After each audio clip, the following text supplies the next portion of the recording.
of man, over millions of years, Allah was creating his ruler in the earth. Said he would have a ruler, a rule, and that rule would be evolving over time. And Allah chose a people to be that ruler. That's why we have to close our eyes and go back. And we want to go back to the west coast of Africa, where Samuel Huntington, the Harvard political scientist, calls the clash of civilization. And in fact, it was a death of civilization. Millions of Muslims from Muslim ruled lands, Fulanis, as they call them, Fulanis, but really Pula, Wallace, Europe, millions of them were brought to South and South America. And for the worst slaughtering, for the worst destruction,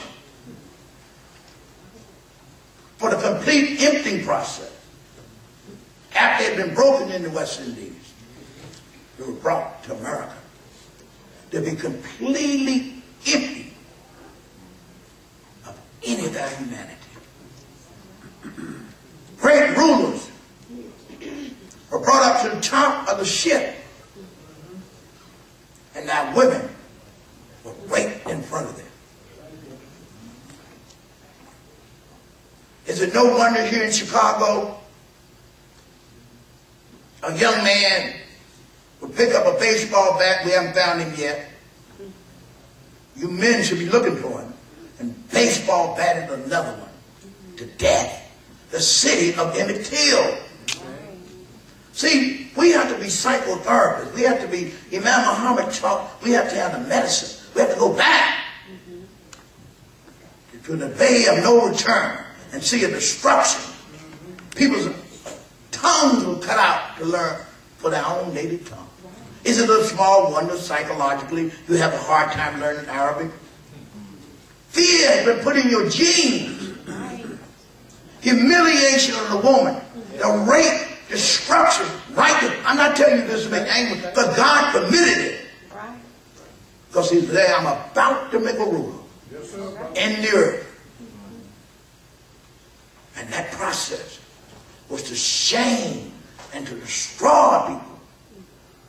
So much that our people had a song they sang.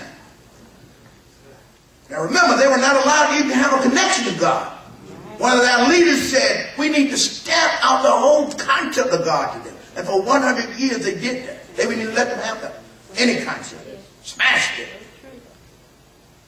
He said, we may get punished for this. We will, he said. I won't name it. He said, but we're going to take that risk to build our civilization. Now, why don't you brothers get up manhood to pick up the Muslim journal? I was going to say Muhammad speaks. Oh, we don't wear no Muhammad speaks. Yeah.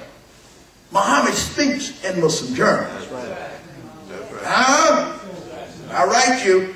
But we're going to deal with you on the, not on the mothership, when you get on the ship. Some of you still on the mothership. You better come on off the mothership. The one was on the mothership, I tell you, he never tell you that in front of me. I will do an open debate. Any of them, come with that. I want to go up on the mothership with you. You bring it here. But we're gonna go to the ship. So we're still on the slave ship. We're still on that one. All right. The destruction, the wiping out of a language, the wiping out of a memory. So much so, from that upright position in our salat, we see the upright position. Start with the upright. And then we see the ruku, which is a social nature, being destroyed. No traditions, no moral tradition, no mental tradition, no spiritual tradition, until there was complete death. And one scholar called it slavery and social death.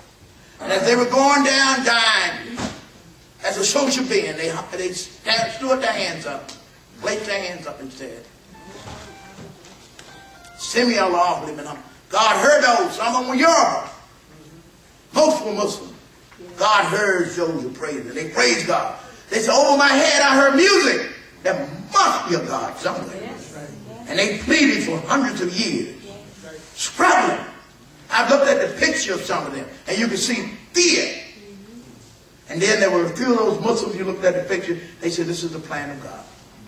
And God says, وَمَكَرُوا وَمَكَرَ اللَّهُ.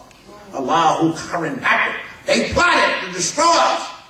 And God said, go ahead, and I'm going to outplot you. Look at the verse 7.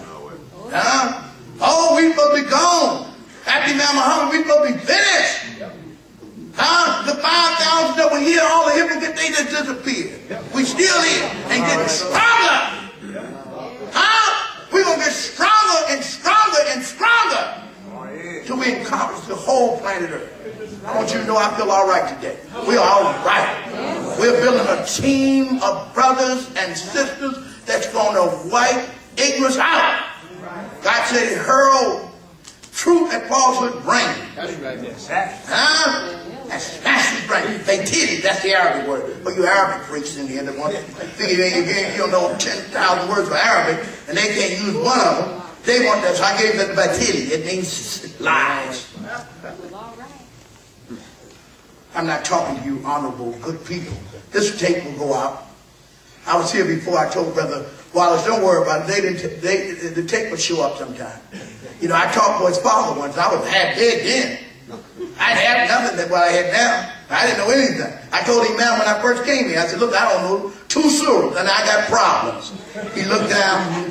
Imam was an honorable man, so he knew what I was talking about. He knew I was from the product of America. One of the ex-slaves. Oh, yes. Yes.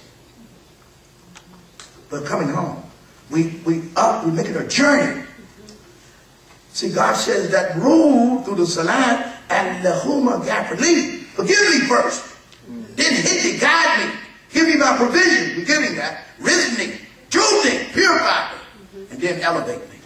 So now let us, as we get elevation, let's interrogate Imam Muhammad's teaching why he started the first Sunday. Nothing he did was accidental. Everything he did in public, I don't know him privately, didn't want to know him privately. You know? I know Brother Wallace doing it privately. See, I learned this early on from one of the ministers of Minister Malcolm, Minister Benjamin. Later on became Benjamin Kareem, and now I'm Kareem. He told me, don't get all involved in the personal life of the teacher.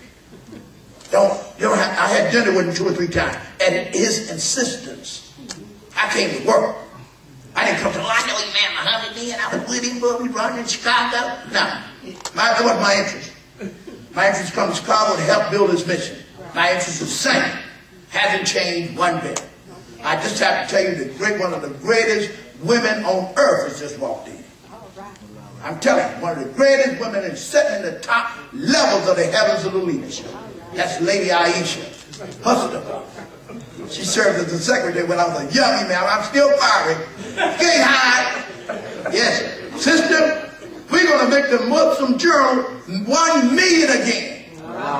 We're going to put no whips, no shotguns on them, but we're going to put it to 1 million. All right, brothers? 1 million. We should sell that before. We're going to bring that back. That's right. And it will start right in these neighborhoods. Let's continue with the first Sunday. Why would he choose the first Sunday? And I should finish the idea that I started earlier by saying meeting the grandson, the great-grandson of the Alfred Mohammed on Monday, and on Sunday being with the grandson of the Alfred Mohammed, on Monday meeting Dr. Khalil, the head of one of the most important cultural institutions in America. That's the grandson, the great-grandson of the Alfred Mohammed. God has sent it as a sign and said, soon will we show you signs in the heavens. The heavens, and we ain't talking about the moon, sun, moon, star. Heavens is rulership. The man de-spooked us. Well, how did we want to be de-spooked and de-briefed so we can go to work? And this Sunday, what sun means light.